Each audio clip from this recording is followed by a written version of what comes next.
we put it in the movie because I didn't want this thing to be just stories about, how famous and rich our parents were or how glamorous the life was. I wanted it to be real, and real means bullying, real means self-doubt, real means mental illness or drug addiction, and that's what we have in our film.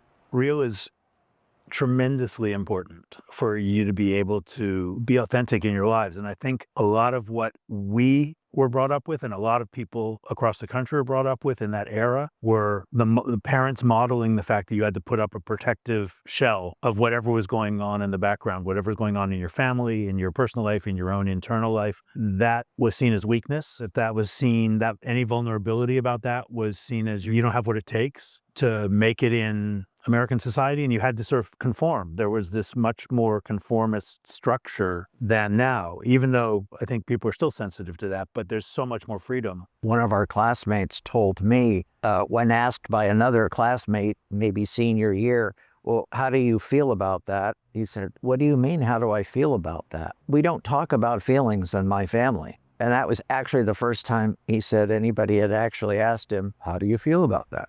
I think Kingman Brewster, who was the president of Yale for a number of years, said, happiness is finding your own definition of success. I think I put that on my senior page in my yearbook.